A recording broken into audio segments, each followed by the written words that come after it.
I'm a government minister. For years, I've walked the corridors of power in both Westminster and the City of London. We need to have the arguments, the discussions on how we make it better. Crop failures, famine, war, suffering on a scale completely unimaginable. We are putting the cart before the horse. As Charles I said at the scaffold, he was the true defender of liberty. Yeah, I've completely derailed the conversation. Join me Monday to Thursday at 8 p.m. on GB News, Britain's news channel. So Dewbs and Co, we tackle the issues of the day with real, robust debate. Both sides of the fence, battling it out with me in the middle with my forthright opinions and views. And often really interesting things happen because you start with a position and then by the end of the debate you find actually, well, I might not have thought about that one. What we need in this country is 2 new political parties. You should maybe think about doing a 2024 calendar.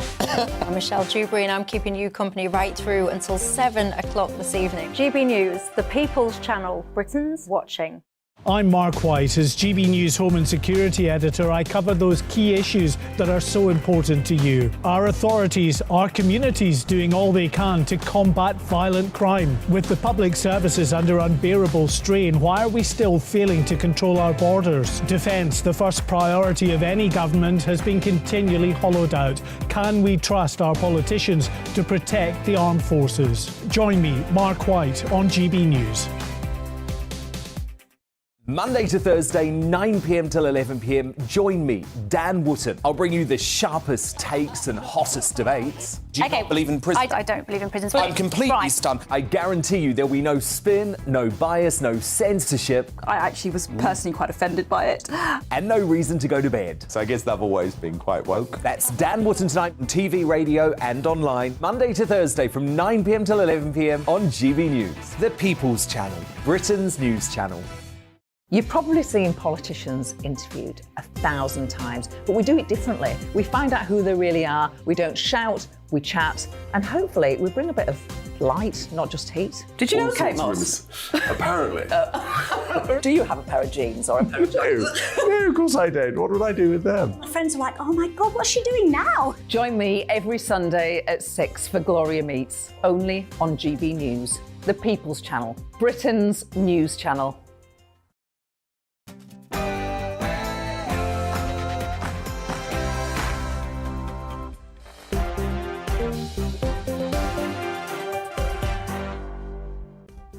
Hello there, it's 6 o'clock, I'm Michelle Dewberry and this is Dewbs and Co. Have you had your popcorn out? Because it's all been kicking off between Boris Johnson and Rishi Sunak, and up popped Nigel Farage.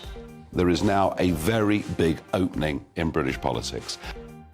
See, I make Nigel Farage right. There is indeed a big opportunity, but do you think it is time for a new centre-right party? Rumours, perhaps, of Farage and Johnson joining forces. Would that be a party that you could get behind? And over in Scotland, have you seen what's been going on there? Nicola Sturgeon arrested, released, of course, without charge, but many saying that she should have been suspended nonetheless. What a fall from grace. Are the SNP stuffed off the back of all of this? And do you remember this?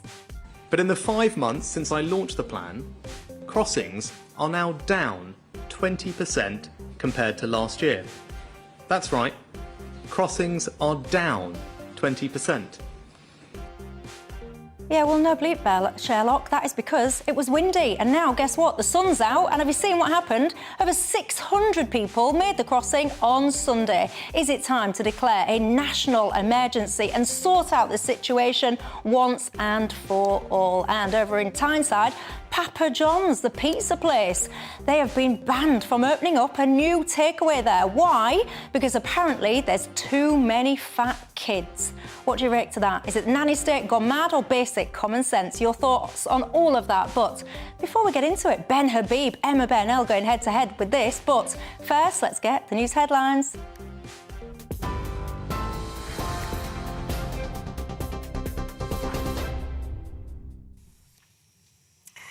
Well, Boris Johnson has formally stepped down within the last hour as an MP after accusing Rishi Sunak of talking rubbish in an escalating feud between the two politicians.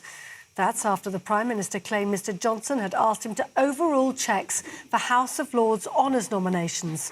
Now Boris Johnson is blaming Downing Street for Conservative MPs and key allies failing to appear on the list despite being nominated by him.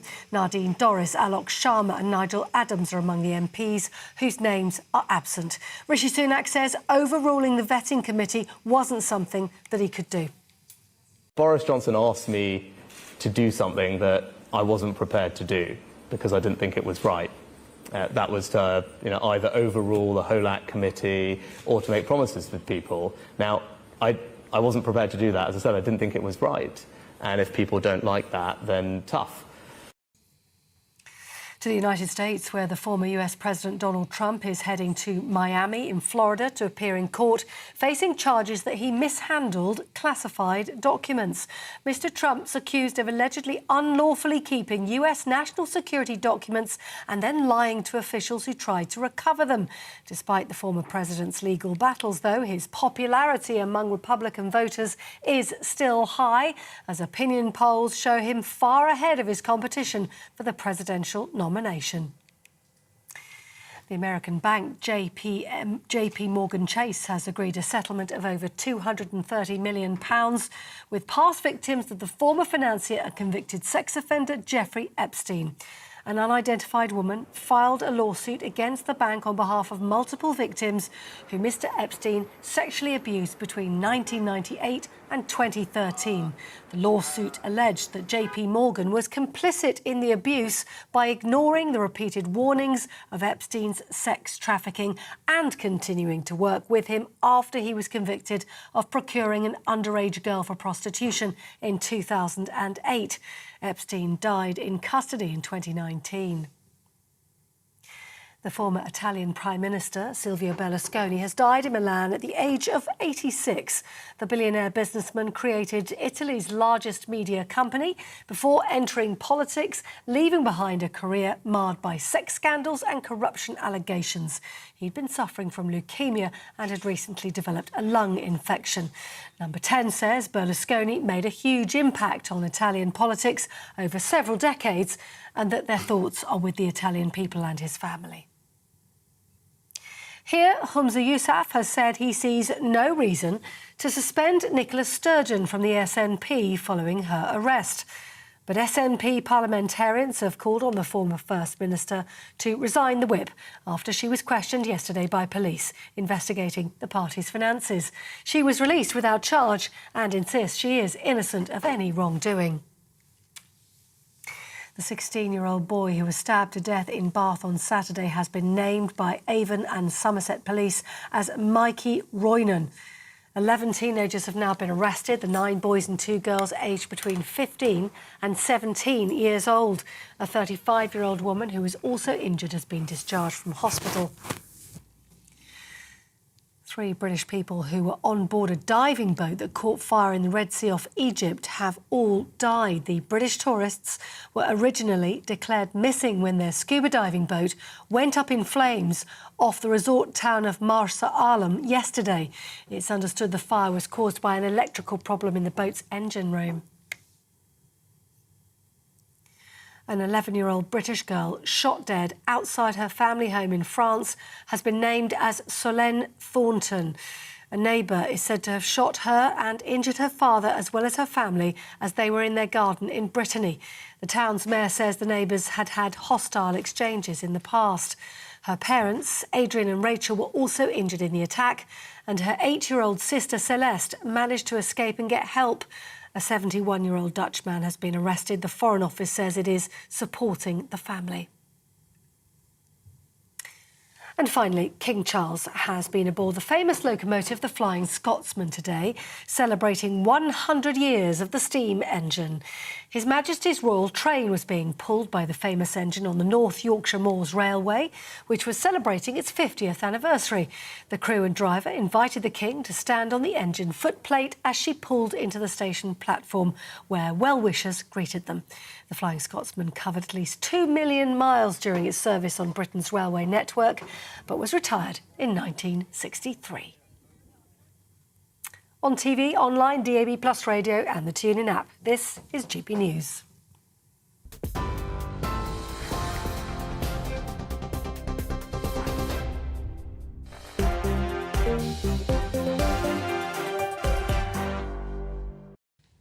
Thanks for that, Polly, who, by the way, she deserves a medal because she was desperate to cough there. She held it in, ladies and gents, right until the absolute end. But if you can hear coughing, she's let rip. She's let it all out. But anyway, what an awful story that last one was. What is this world coming to?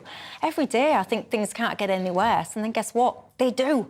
Anyway, we've got so much to get into tonight. I've got to say, my panel don't really agree on anything tonight, quite frankly. The CEO of First Property Group and former Brexit Party MEP Ben Habib keeps me company, as does political consultant Emma Burnell. Welcome back. Not seen you for a while. No, Welcome been a while. to you Thanks too. for that. Have you had a birthday since I last saw you? I have had a birthday. Oh, well, do you know why I know that? How do you know that? Because one of my viewers wrote in to tell me. Yeah, that's amazing. That's when you know you've achieved the height of fame, Ben Habib. When TV viewers know when your own birthday is. I don't think I've ever had that. Well, before we get into it, happy birthday. Thank you very much indeed. Happy belated birthday. Thank you. It should be. You can tell me in the break what you got up to. But yes, it was one of my viewers that pointed that out. You're into the detail, you guys. I appreciate it. Get in touch with all your thoughts. What is on your mind tonight? GB Views at gbnews.com is how you reach me, or you can tweet me at GBNews.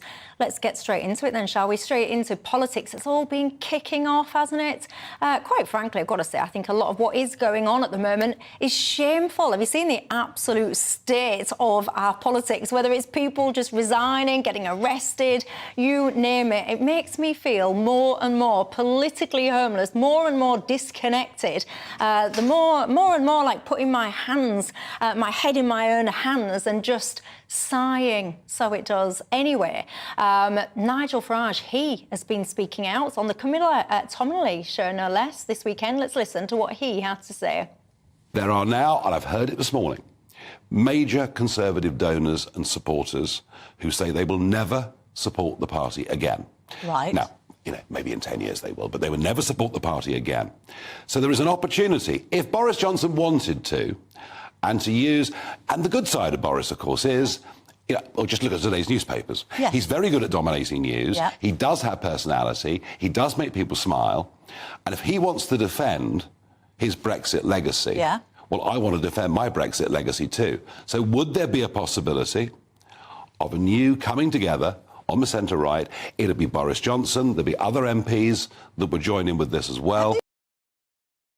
See, I find that quite interesting because I do think, Ben Habib, there are a lot of people right now, not least for the reasons I was just setting out, who do feel incredibly disconnected right now. They do feel incredibly politically homeless. So people like Reform Party, there's others springing up left, right and centre.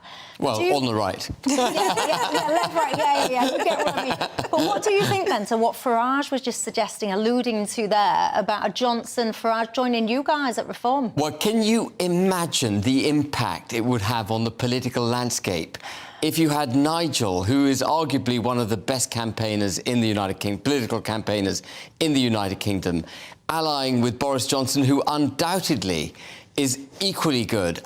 Two great campaigners, politicians coming together and energising British politics from the right.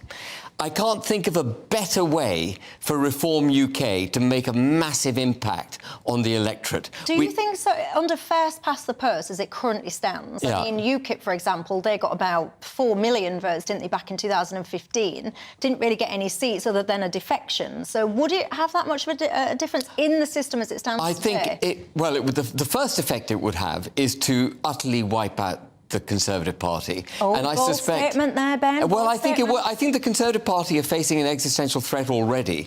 But if Boris and Nigel got together, they would take all those marginal seats that came over to the Conservative Party for the first time in the 2019 general election. They're probably gone, but they would definitely be gone in that unified campaign. And I think there would be a real chance of candidates across the country getting places. But here's why it's not going to happen. It's getting us into it then. I know. The viewers at home was like, yes, well, the imagery is fantastic, and I've often reflected on why it is that genuine centre-right Conservatives who believe in low taxation, deregulation, putting the United Kingdom's sort of enterprise first, private sector first, why they haven't left the Conservative Party already. And here's the truth of the matter. Nigel entered politics because he was triggered by a desire to get something done. I entered politics because I was triggered by a desire to get something done. Boris Johnson and the vast majority of Conservative Party parliamentary MPs got into politics because they wanted to get into politics, because they saw politics as a means to an end in itself. They're not ideologically driven. Boris is not ideologically driven. We know that from the last 48 hours sort of hullabaloo, because they're all obsessing about their peerages and what comes next, and Rishi lied and I did this and I did that. They're not driven. They're not driven by the same things that Nigel's driven. They're not driven by the great good of the country. And that's why you don't think that the dream team, I suspect it won't be your dream team, though, Farage. I've had, but I'm not sure there were ones I enjoyed. Do you think if it did happen, though, Farage, Johnson reform, do you reckon, as Ben says, that would be an attractive proposition that would hoover up a lot of the votes? I do. I think it would hoover up a certain amount of the Conservative Party's current support or previous support at the 2019 election, certainly. There are two... Very, very crudely, there are two kinds of Tory voters. There's your more traditional Tory voter, the Shire voter, the suburban voter, who were put off by the style of politics we've seen over the last sort of 5-10 years. And then there's the new Conservative voter, probably a little bit older, a little bit more working class, who are actually really attracted by the notion that something's being shaken up and properly changed. It's not what you would traditionally call conservative, small c conservative, but it's right-wing. And they really might be attracted by a new party. I think your question, Michelle, is absolutely right. The question is not, can they take over the government? Because I think any new party under first past the post, in the place that we are now, and with those traditional Conservatives, still a large voting bloc, would struggle. Yeah, but the traditional Conservatives are not currently being served, because if you are a traditional Conservative, I imagine that you would be in favour of small state, you'll be in favour of lower taxes, you'll be in favour of things like free market economy, controlled immigration. None of those things are being delivered and have been delivered by the Conservatives as they stand. I agree with you, and I think that they are going to be punished for exactly that. But it's the stylistic point. A lot of politics is about that awful word vibes now, isn't it? And I think there's a stylistic way in which they will not follow Nigel Farage and Boris Johnson into a new party, because they just don't like that way of doing politics. They're much more kind of calm, gentle politics. So I think in terms of what a new party would be for, I think Ben hit it. I mean, I was actually, despite the fact that I'm completely here to disagree with you, I was nodding along to a lot of what you were saying, because ultimately this we're voting for Farage next. I know. So this I'd just like to say that will not be happening. Never say I'm never. very aware that he's on after us, but I think he'd be horrified. Why would you say never? Why wouldn't you have an open mind and wait till the next election and see who presents what and make a decision from there? Why would you? I have an open mind within certain boundaries. Nigel Farage and I are both perfectly legitimate actors within the political sense, but we are never going to meet in the middle. He's not going to come in my direction and I'm unlikely to come in his. In the same way that he would never vote for a party that I led, I wouldn't vote for a party he led, and that's perfectly legitimate in a democracy. No, but what I was saying about what this party could do, and Ben is absolutely right about, is absolutely either completely change forever the Conservative Party or knock it into pieces. What's your situation anyway? So would you run again if there was a general election, or when there's the next general election? Yes, absolutely. I mean, there's no point being part of a political movement or party if you're not prepared to challenge electorally. You've got to put yourself forward electorally. All the rest of it's just chat.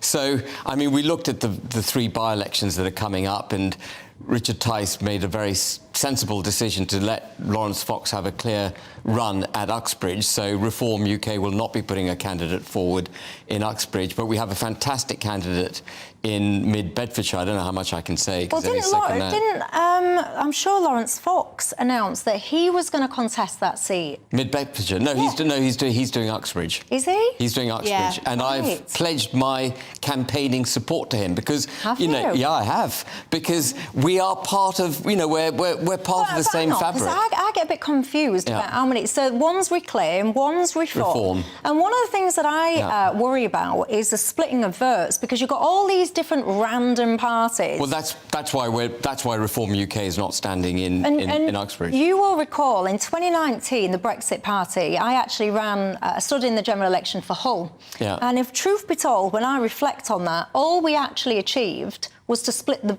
Brexit vote. So the seat that I was, it's my home seat actually, where we all live, my family live, etc. Alan Johnson's at Hull seat, if you're interested. Anyway, it was Labour held. It's been Labour ever since that particular seat was set up. I really want different for that city. I believe that really in Hull you'd have a good shake-up, you could really make some change. I stood and Labour got re-elected, and the reason that they got re-elected is because, as I'm saying, we split the Brexit vote. But you're making the Tory argument, and it's an argument. No, I'm not making any argument. I'm telling the truth. But I mean, that's the argument the Tories make. Conservatives that's what they say. They say vote for one of these insurgent centre-right parties and basically put Labour in. But my response to that, and I think it holds true now much more than it did in 2019, because in 2019, remember, I have some sympathy, Michelle, because in 2019 we had Boris Johnson saying he's going to get Brexit done. He's going to deliver conservative values, low taxation, control immigration, take control of our borders, all that kind of thing. None of that actually happened.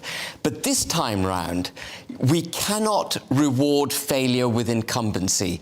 The Conservative Party has to learn a lesson. It won't be with Boris Johnson on our side, and I don't think it'll be with any other Conservative MPs joining us either, because I think they're all party political animals that put the Conservative Party before the national interest. Oh, you see, I think so many people do that, and I blame one of the reasons for that have been this 5-year fixed term act, because what happens is people get into Parliament and then what they become so desperate to do is get themselves re-elected in the next 5-year window, and then it becomes about that as opposed to actually changing the countries or the towns and cities for good. I want to stick with the political theme after the break, because have you seen what went on over in Scotland? Sturgeon was arrested. Did you see that coming? Did it shock you when it popped up on your little news alerts? She was indeed arrested, released without charge, some saying that she should have been suspended from the party. What is left of the SNP? Are they still a credible party or not? See you in 2. First and foremost, I am a GB News fan, and I was before I was working here. Just love the fact that we're asking the questions that a lot of establishment media won't ask. With a bit of a twist, we not only want to inform you, but we want to keep you entertained. It's worth the drive, because you get in and the team's all ready and waiting, they're itching to go, and it's a proper little family. GB News is the People's Channel. It's the audience that makes the programme sing. We're giving our viewers and our listeners a voice. I see the thousands of your letters, tweets, emails, you name it, coming in. Britain is broken. How on earth did we get into this mess? But more importantly, how do we get out of it? The establishment had their chance. Now we're here to represent you. It's time for something different. It's time for GB News. I'm very patriotic. I believe in Britain. Our best days lie ahead. Britain's watching. Britain's watching. Join us here on GB News. The People's Channel. Britain's news channel. I'm Simon Evans. Join me on GB News for Headliners at 11 p.m. What's the scoop? I'll be joined by 2 of the country's top comedians. That's right. As we take a look at tomorrow's newspapers tonight. We're going to get into trouble. If it's a big story, we'll be covering it. Spill some tea on him. There we go. But we'll also have some fun. I wouldn't stick up a bank. My father didn't love me. So anyway. Headliners every night from 11 on GB News, the People's Channel, Britain's news channel. Westminster is going around in ever-decreasing circles, followed by the media. Britain is broken. How on earth did we get into this mess? But more importantly, how do we get out of it? Join me at 7 p.m, Mondays to Thursdays on Farage, here on GB News. We will have open, rational debate. We've got to work out how Britain moves forward from this. Join us here on GB News, the People's Channel. Britain is watching. I'm Andrew Doyle. Join me at 7 o'clock every Sunday night for Free Speech Nation, the show where I tackle the week's biggest stories in politics and current affairs with the help of my 2 comedian panellists and a variety of special guests. Free Speech Nation, Sunday nights from 7 on GB News, the People's Channel, Britain's news channel. Monday to Thursday nights on GB News. At 6, it's Dewbs & Co. 7 o'clock, Farage. At 8, join Jacob Rees-Mogg. And at 9, Dan Wootton Tonight, followed by headliners on TV, radio and online. This is GB News. Every Sunday from 11, join Michael Portillo. There will be topical discussion, looking at the week before and the week to come. So kick back and relax at 11 a.m. on Sundays on GB News with me, Michael Portillo. GB News, the People's Channel, Britain's news channel.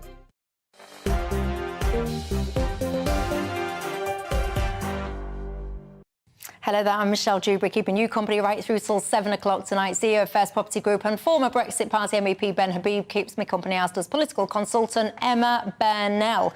Lorraine says, I am a staunch Conservative voter, but at the next general election, my vote will definitely be going to Reform. You say you will not and you cannot vote for a party that have blatantly ousted a Democratic elected Prime Minister. You say basically you will not ever forgive them. Sarah says Boris and Farage and other big names would be a great team. Graham, he asks whether or not that single party could accommodate the two egos of Johnson and Nigel Farage. What do you make to that one? Yes, David would say, please can it be Nigel and Ben? I did love Boris, but you say again about the two egos, you think that that would cause clashes and distractions. Martin says, I just want Ben to run this entire country. He says he would campaign for you if you did. There you go. I don't know what your ego was like before the show, Ben, but you must be up there now. They love Ben, don't they, Ben? And they get in touch, they want a calendar, a 2024 Ben Habib calendar. I can make money out of that. He's blushing, ladies and gents. Neil says, Michelle, why are you saying happy belated birthday to Ben? He hasn't changed his birthday to a later date. What you should be saying is belated birthday wishes. Oh, Neil. Language evolves, that's what I'm going to say. I don't like it, actually, when it evolves in a direction that I don't like, but when it evolves in a direction that I do like, Emma says I can change it, so there you go. Absolutely. We changed it. Anyway, Scotland, have you followed what's been going on there? Nicola Sturgeon, it popped up on my phone, so it did, and it made me go, oh, blimey, it stopped my conversation in its tracks. What about you? Did you see it coming? Do you think it was the right move, the wrong move? I'll let you ponder that at home, but the conversation I want to have here tonight is, what does it all mean for the SNP? The SNP brand, party, do you think it can kind of recover from a lot of this controversy now, Ben? Well, the SNP hasn't made its way in politics by actually governing well. We know that they can't govern Scotland well. The schooling's not doing well, the health system's not doing well. They've turned their back, and Emma's going to shake her head about what I'm about to say. But I'm 100% agree with you. Yeah, so far. But they've turned their back on North Sea oil, which is a fantastic natural resource just off the coast of Scotland. So in terms of governance, they're terrible. But what they have done is champion every minority interest right going in order to paint themselves as this virtuous, morally correct force for good. And Nicola Sturgeon was at the forefront of that, the creation of that imagery. And I can see her now saying Tory sleaze. I can't do a Scottish accent, but Tory sleaze. I can't. Oh, Ben, come on. You can't tell me that you're imagining it in a Scottish accent. Well, I can just see Nicola Sturgeon rattling around in my head. Go, I can't do it. It's got shy. Tory sleaze. Tory sleaze. Is that about right? That sounds... I'm going to get into... I mean, who am I to talk about accents? I mean, when you sound like me, I just need to shut up, don't I? Anyway, go on. But, so... It's this whole thing about moral correctitude, wrapping herself in virtuous clothing. And then she gets arrested. Her husband's been arrested, and I don't want to make any comment about whether or not they're guilty. We've got to skate on thin ice because it's an ongoing legal investigation. So if you're sitting there thinking, why aren't you saying this and that and the other, it's because it's, of course, no one's been found guilty of anything. It's an ongoing case, etc., etc. But there are some circumstantial dots that we can join up. She resigned as leader in February, 15th of February, saying that she didn't have the stamina for the job. A few weeks later, we had the police going around to the house, covering it in tents and digging up the lawn. Goodness knows what they were looking for. Odd. And then the whole £600,000, claim that money's gone astray and somehow she or her husband may or may not be implicated in it. And she's dragged in for questioning for 7 hours. And this afternoon, Hamza Yousaf, declined to suspend the whip. And it wasn't... No one was suggesting he kick her out of the party, just suspend her position. Until investigations are concluded. Yeah, and he's refused to do it. So this is not a party that believes in virtue. This is a party that will do anything to hide their awful stint in government, champion any minority cause to cover up their failures, and won't stand by the same yardsticks they set. Indeed. And a lot of people will say Humza is basically the continuity candidate. That's what a lot of people were saying about him at the time. But do you think this has been all a bit of a blur to the SNP's brand and it's unrecoverable or not? I don't know about unrecoverable, because ultimately the question that divides Scotland is independence or not. At the moment, that's lagging in the polls, and the SNP are doing worse than they've done for over 10 years. But it is still a very strong constituency, and that constituency tends to vote for the SNP, whatever the SNP's failures on, as Ben has said, a multitude of other issues are. What it is doing is making it very, very hard for them to advance at all at the next election. And not go quite considerably backwards. Humza Yousaf is proving to be an incredibly weak leader, because in terms of whether or not he should suspend Nicola Sturgeon, there is precedent here. Nicola Sturgeon, when she was leader, suspended other Scottish MSPs who were under suspicion of other things. So I think Natalie McGarry was one, for example. So there is precedent that he could follow to say, this is what happens in our party, whoever you are, and we absolutely believe in the principle of innocent until proven guilty, but while you are under these circumstances, it is better that you do not have the SNP whip. That he hasn't even got the strength to take that stance within his own party and within Scotland is really just proves once again that he really is a very poor leader.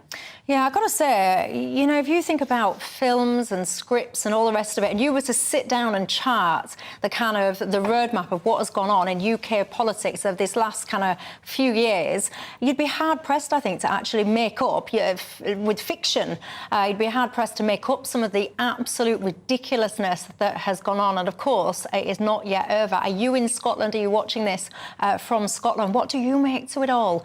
Get in touch and let me know your thoughts. Phil says, I feel so sorry for Nicola Sturgeon. She's wanted to be the Queen of Scotland since she was 16. Is that a view shared by many of you? Lots of you getting in touch, saying stuff that I can't repeat, of course. Well, of course, it's tea time, and of course, it's an ongoing court case as well. Let me know your thoughts. Keep them coming in. In 2 minutes, though, what I want to talk to you about is the absolute ridiculousness going on in the Channel. It has not paused. It has not stopped. Rishi Sunak has not fixed it. It is still ongoing at volumes that'll make your eyes water. Is it time to declare a national emergency when it comes to these Burt crossings? You tell me, and I'll see you in 2.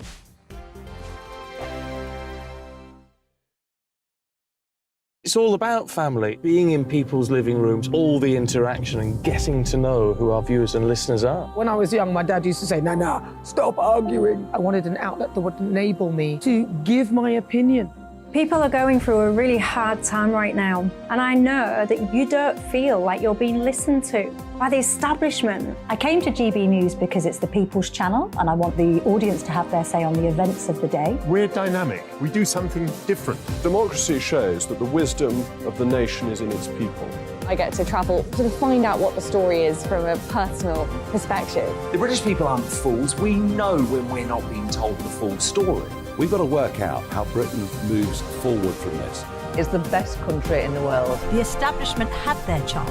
Now we're here to represent your views. Britain's watching. Britain's watching. Britain's watching. We're proud to be GB News, The People's Channel. Britain's news channel. Join me, Patrick Christie's, Monday to Friday, 3 till 6. We tackle the day's news agenda like you've never seen before. It's high tempo, high octane, the most controversial topics, and the best guests. You will not be able to take your eyes and ears off it. I'm not afraid to ask the questions that you really want answered. 3 till 6 p.m, Monday to Friday on GB News, the People's Channel, Britain's news channel. Join us every night on GB News at 11 p.m. for Headliners, which is 3 top comedians going through the next day's news stories, which is exactly what you need, because when the establishment has gone crazy, you need some craziness to make sense of it. So join us 11 p.m. every night on GB News, the People's Channel, Britain's news channel. Join me, Camilla Tominey, on Sunday mornings from 9:30, taking the politicians to task and breaking out of SW1 to see how their decisions are affecting you across the UK. Bursting the Westminster bubble every Sunday morning, only on GB News, the People's Channel. Britain's watching.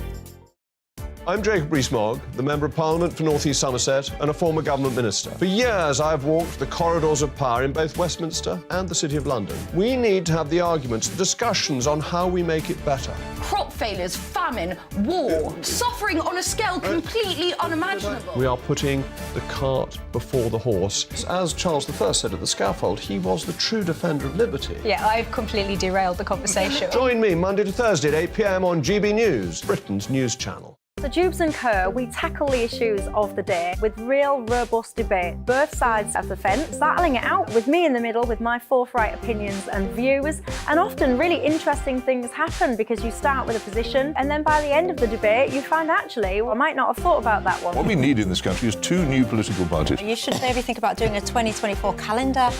I'm Michelle Dewberry and I'm keeping you company right through until 7 o'clock this evening. GB News, the People's Channel, Britain's watching.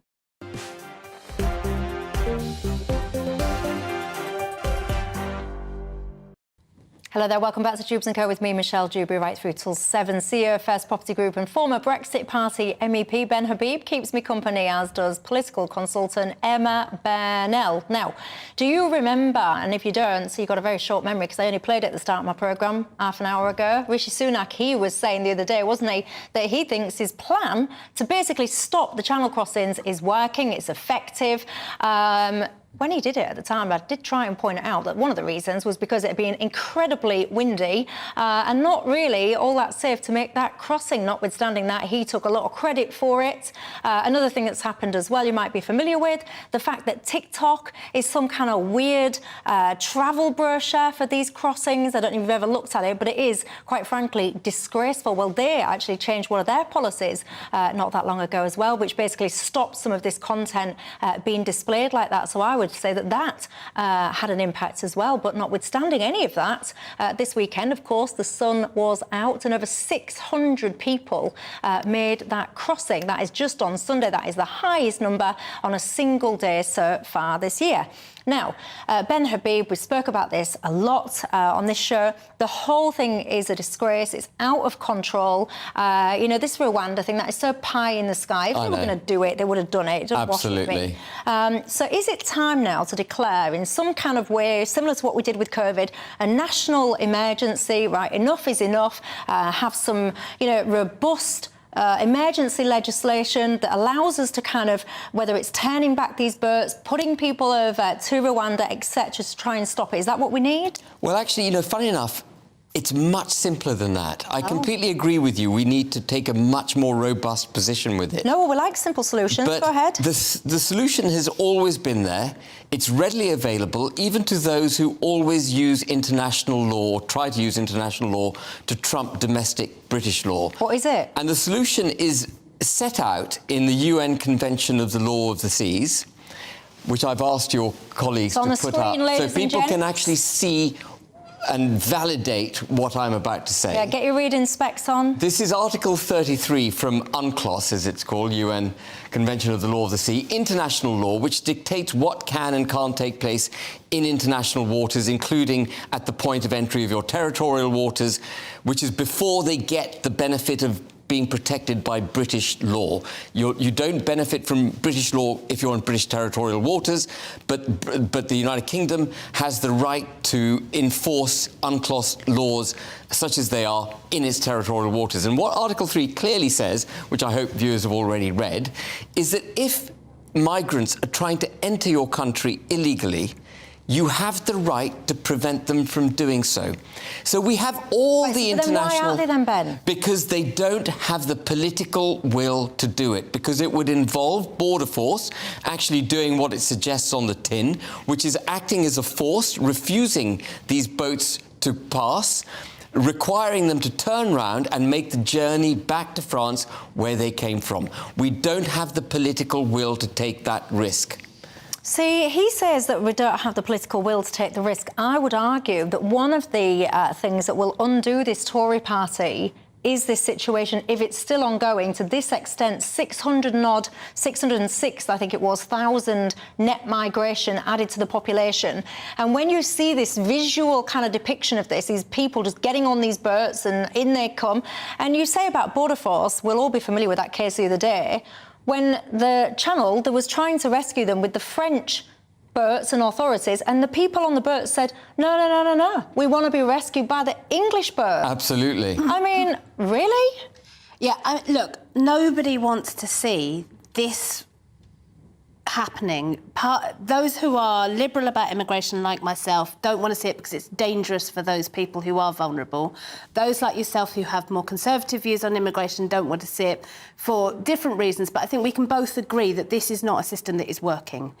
Where I would, and it's quite bizarre, being the more statist of the three of us, push back on is the idea of invoking some sort of emergency laws, because I genuinely think that you take that out of the box in exceptional circumstances. And you don't think this is an exceptional circumstance? No, I really don't. I really, really don't. I think it's a political circumstance. I think it's a thing that people are deeply concerned about. But I think if you, even in terms of what people are concerned about politically, we're not invoking emergency laws to... So let me get this straight. Nearly 46,000 people did this crossing yesterday. We spend, I mean, I dread to even think what it is now. Well, I think on last estimates, it was about £6 million a day, ladies and gentlemen. You don't think there's that a great is an deal of emergency difference situation? between a political failure and a national emergency. And national emergency laws are really controversial, really, they strip us of our rights. And if you invoke that for this, just think about what a government you agree with less could invoke it on other things. I just really would caution anyone, even from the fact that I'm quite a statist person, from opening that Pandora's box, because you don't know what's going to come out. Like lockdowns, for example. Well, I mean, exactly. This is the thing. You are generally more sceptical of lockdown. I mean, as a measure than I am. That was a once-in-a-generation thing. If you then start going, oh, well, we've invoked that emergency legislation, let's invoke this emergency legislation and that emergency legislation and that, that should be, once-in-a-generation should mean once-in-a-generation. But I think the point I'm trying to make is we don't need any new domestic law. So let's explore this then, because I cannot get my head around. What you're telling me is that you're bringing up Article 33, you've all had a read of it, I'll test you about it at the end. You're telling me that you think that this government lacked the political will, and I cannot get my head around this, because surely, if you're Rishi Sunak or, whoever, any of you, you must look at this and you must know that these red wall seats, they were borrowed, and they all say we lent you our vote at 2019 to get back control of our borders. But why would you not sit there then and think to yourself, this is okay, if you don't want to call it a national emergency, a crisis, this is even if you just want to call it a political one, what is... Because the Conservative Party is no longer Conservative. The Conservative Party doesn't believe in controlling our borders. The other policy that the Prime Minister... Surely, though, that is Conservative values in terms of protecting your borders, controlling immigration. Absolutely, it's Conservative values, but they're not possessed by the Conservative Party. Let me give you two other examples. We were told that we'd get an Australian-style point system that would control legal, I'm talking about legal migration now. We got the points-based system, but they set the bar so low that we've had record numbers of legal migration in the last 2 years. And then the other fantastic example of it, and I'm sorry to go back to my bugbear, but it is a really good example, is Northern Ireland. We have given up on Northern Ireland. We refuse to enforce the border between Northern Ireland and the Republic, which is an international border, recognised internationally, just because the Republican South said that violence would resume if there were customs checks, which is entirely our legitimate right. So what we've done is partition the United Kingdom. We've got no border control. The Conservative Party doesn't believe in the United Kingdom as a sovereign, independent state. That's the only conclusion you can draw. They're prepared to let anyone into the country. You don't need to be checked. You don't need to be, Northern Ireland can be handed over to the European Union. This party is devoid of conservative values. And that is the problem with the Conservative and Unionist Party. Do you disagree with him? Are you a Tory voter? Did you vote Tory? Would you sit there and say you are a lifelong Conservative? And when you listen to Ben and he's saying that that's not what this party is, do you disagree with him? I'm absolutely fascinated to hear from you if you do. I'm inclined to agree with you on lots of that though, Ben. Do you think, though, that the Tories can ever kind of regain that kind of Conservative value set that they were supposed to have in the first place? And why do you think that they do not have the chops, if you would, to actually do something about the situation in the Channel? Do you think anyone else would do a better job? Your thoughts on all of that. But are you partial to a pizza? I find this story fascinating next up because Papa John's, one of the chains, has been stopped from opening a pizza shop in a particular area because there's too many fat kids there. What do you think to that? Are you cheering, saying yes, basic common sense, or do you think this is the nanny state gone mad? We'll have that and more. Don't go anywhere. I'll see you in 2.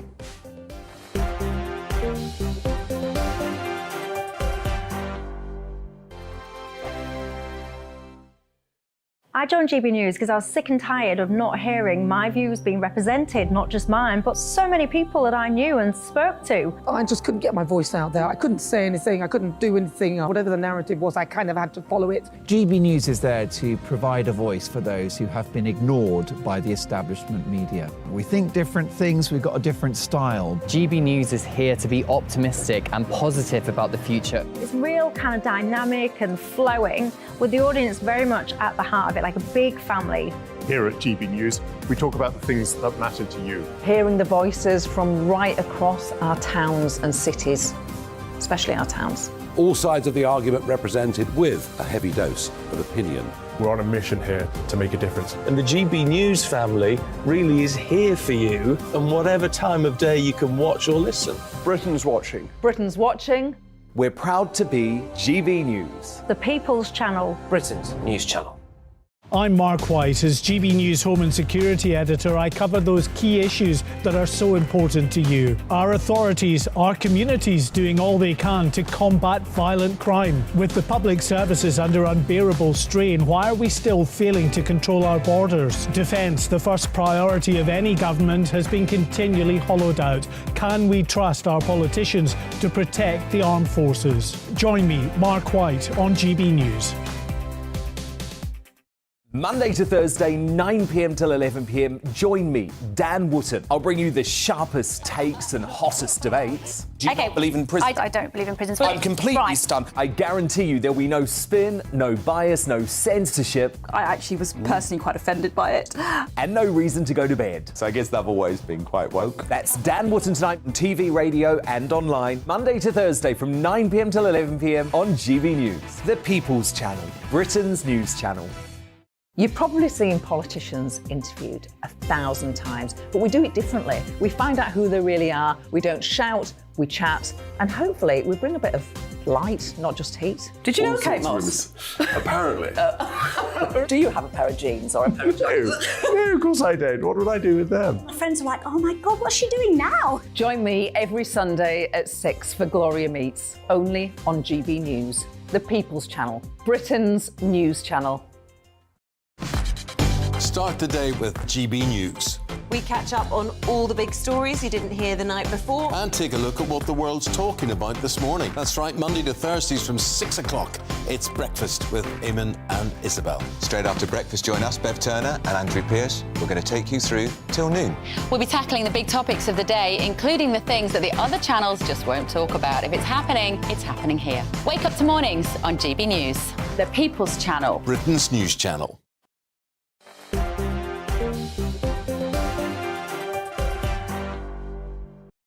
Hello there, I'm Michelle Dewberry, keeping you company till 7 o'clock tonight. The CEO of First Property Group and former Brexit Party MEP Ben Habib keeps me company, as does the political consultant Emma Burnell, who, in the break, ladies and gents, she's just shown me that she can touch her own head with a foot. I promise you, I will never be the same again after what I've just witnessed. I will never. It's almost thrown me off the end of my story, so it has. Lots of you that are getting in touch on that last one. Cannot believe they're saying, Emma, that you do not regard it as an emergency or a crisis in the And there's a difference between emergency crisis and national emergency legislation, is what I'm saying. Well, according to Ben Habib, who everybody loves, so it would seem we don't need an emergency situation after all. We can just invoke situations that we already have, but it is political will that is lacking in this country. Let's talk pizza, shall we? Because Papa John's, a chain, was supposed to be opening a new store in Tyneside. Anyway, long story short, local authorities there are worried that it would basically cause problems for kids in that area, not least because a lot of the children there apparently are quite big, they're quite fat. I know we're not supposed to use that word in this day and age, but, you know, I'll go all out, Ben. What do you make to this? Is this sensible planning, or is it nanny state gone mad? No, I don't think this is sensible planning. It's not the planner's job to decide which menus are acceptable in fast food takeaway shops, and this is effectively a judgment on what Papa John's is selling.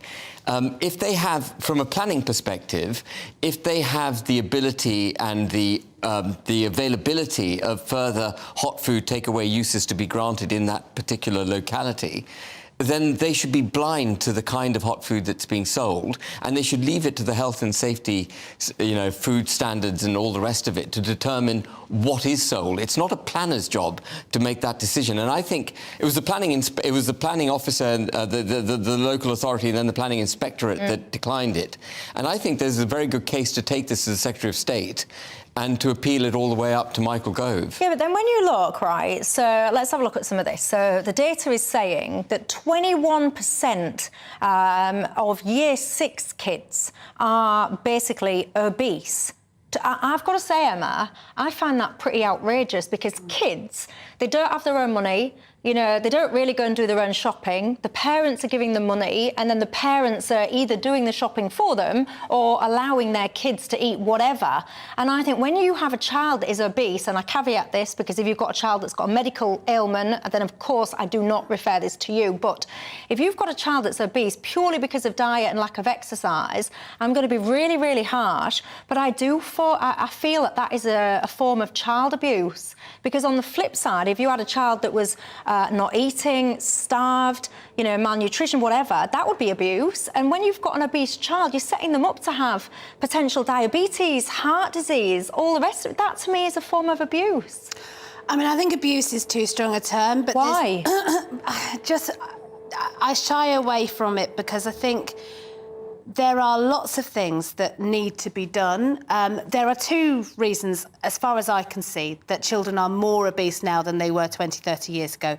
The first is that children's time is so micromanaged and very little of it is just spent running around the street, which is what we did, which is what kind of kept us, I guess, a lot more healthy than staying in, having very strict time management. And the second is that food has changed a great deal. So there's a lot more processed food, a lot more high sugar, starch, all of these things. And so and we just have less time than we used to have. So if you're working a 12-hour shift, just slinging on some chicken nuggets feels like you're giving your kids a healthy food, and they're not burning off the calories. There are a lot of things that we should be doing to make sure that we can really try to stop kids getting obese, because actually if you can stop it in childhood, it stops you getting into a much worse state later on in life. Well, joining me now, Steve Miller, a weight loss expert, keeps me company. Steve, good evening to you. What do you make to this? I'm saying to Emma that if your child is well, i.e. does not have a medical condition and they are obese, to me, and I'm sorry, I know it's going to be quite unkind for people to hear, but I do find it a form of child abuse. What do you think? No, I think you're absolutely right. I mean, and many parents in this country do not take responsibility for their children. And many parents actually, and by the way, many do take responsibility, I have to say, but many do not take responsibility. And they like to sit in a fast food restaurant, shoveling it in, themselves obese, as little Tommy or little Gemma also shoves it in as well, and they're obese. I am a man of common sense, right? And I do not like nanny state. However, I think on this occasion, nanny has to pop out a little bit. So what we're doing here is we're using common sense. Too many children are too fat. Have we got to cut down on the amount of fast food restaurants and takeaways that shine in front of them? Yes, we have. We've got to use common sense and we've got to replace it with something else. And for people in entrepreneurship that say, oh, you know, it should be a free market. Yes, I get that. But if you're a good entrepreneur, you have creativity. And maybe it's time now to think of something that can actually replace these kinds of takeouts, something that's just more exciting for children. Because what we've done is we've hypnotized kids in this country to eat junk. But I do balance that with parental responsibility because parents on the whole, yes, they do a good job, most parents, but some love to make excuses. And just very quickly, you know, let's face it, people do have to work all the hours, especially if you're a single parent, perhaps you've got to work all the hours that God sends to bring in an income to provide for those children. So you might be time poor.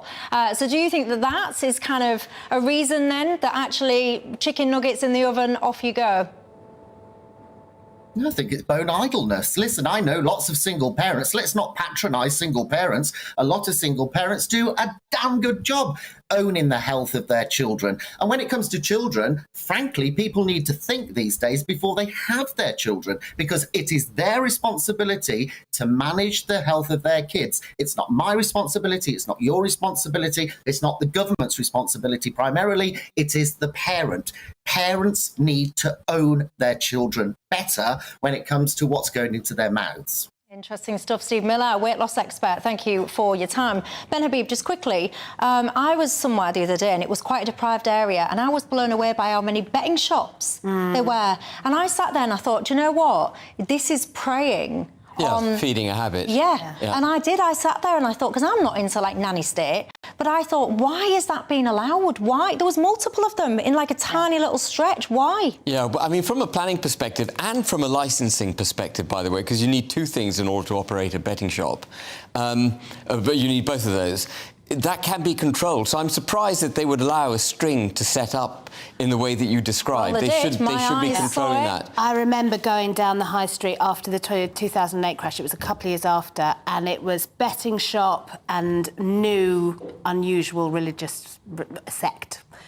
3 or 4 of them, of each, had sprung up on this one high street, and I just thought that is the two groups of people who are really kind of trying to appeal to very vulnerable, very, very difficult people in very difficult circumstances. Yeah, and it's a tough one because I don't want the government to do absolutely everything for us, but at the same time, I do not want people to be exploited. Yeah. This whole notion, by the way, that actually it's cheaper to eat, you know, rubbish, basically. I don't agree with that. I think we can get into that a bit more another day. That will divide a lot of you at home. I always tell you my story about my mum used to make us chicken pie without the chicken. It was a true story. My mum couldn't afford the chicken. She always cringes when I tell this story on here. But she should go into politics. She couldn't afford the chicken. She used to make chicken pie without chicken. To this day, if she has the audacity to try and insert chicken into our chicken pie, me and all of us, we say no, we don't want it. We say no, thank you. Used to make baked bean pie as students. Oh, baked bean. Oh, I'm hungry. Look at the time. Good, you've made me hungry now. I am going to go have some food. Emma, Ben, thank you very much. Thank you at home. Have a good one. Nigel Farage up next. See you tomorrow. Evening, a hot start to the week. It is going to stay fine and sunny for most places, but temperatures just dropping off a touch as we go through this week, and there is still the likelihood of further thunderstorms on Tuesday. We've seen some downpours today and still 1 or 2 thunderstorms rumbling on at the moment, but they are going to fade as we go through this evening, in most places becoming dry under the influence of high pressure. But as I said, still a few storms around at the moment. They'll tend to fade in most locations. We could just keep 1 or 2 going and pushing northwards through the night. But for most, it's going to be a dry night with lengthy clear spells. A little cooler than last night in the east, but for most it'll be, again, really quite warm, quite humid, a tricky night for sleeping. On to the details for Tuesday. Vast majority dry and sunny sums it up, but we are likely to start with a few scattered showers and quite misty conditions around some coasts. That mist and low cloud may stick in Shetland, and again through the afternoon the potential for further thunderstorms to break out, mostly over western parts of Scotland and the western side of Northern Ireland. Again, they could be torrential and they may cause some disruption, so we do have a Met Office warning in place. But most places won't see those showers tomorrow. Generally, it's going to be a sunny one, a warmer day in the southwest. Temperatures, again, generally mid to high 20s, although it will be cooler on the coast. And we might get up to 30 degrees in one or two locations. Again, it's dry, fine and pretty clear through Tuesday night into Wednesday morning. Still, the potential for one or two showers across the far northwest, and mist and har could just return back to the coast of eastern Scotland. That could stick around into Wednesday, but again, for most places, Wednesday is looking dry and sunny, and the risk of showers in the northwest really dropping away. Temperatures just dropping away a touch as well, but it's still going to feel very warm and humid with temperatures in the low to mid-20s. Goodbye.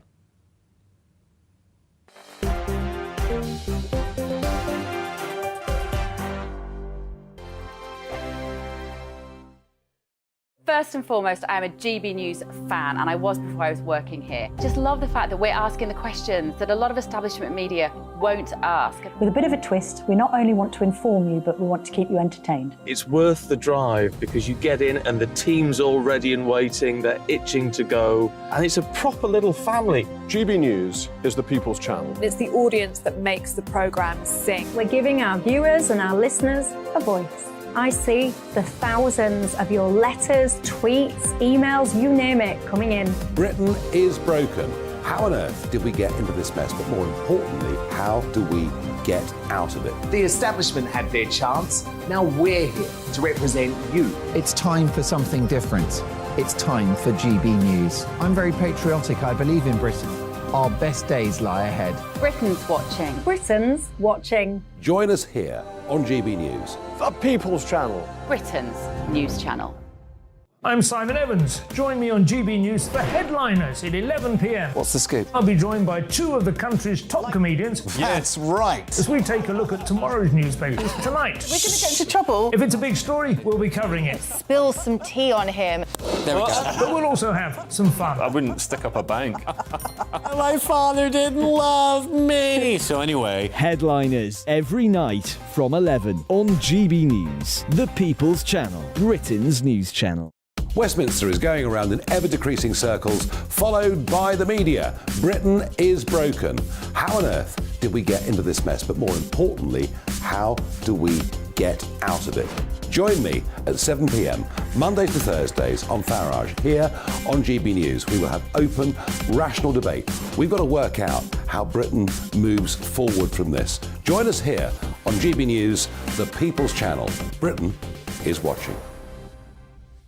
I'm Andrew Doyle. Join me at 7 o'clock every Sunday night for Free Speech Nation, the show where I tackle the week's biggest stories in politics and current affairs with the help of my two comedian panellists and a variety of special guests. Free Speech Nation, Sunday nights from 7 on GB News, the People's Channel, Britain's news channel. Monday to Thursday nights on GB News. At 6, it's Dewbs & Co. 7 o'clock, Farage. At 8, join Jacob Rees-Mogg. And at 9, Dan Wootton Tonight, followed by Headliners. On TV, radio and online. This is GB News. Every Sunday from 11, join Michael Portillo. There'll be topical discussion, looking at the week before and the week to come. So kick back and relax at 11 a.m. on Sundays on GB News with me, Michael Portillo. GB News, the People's Channel, Britain's news channel.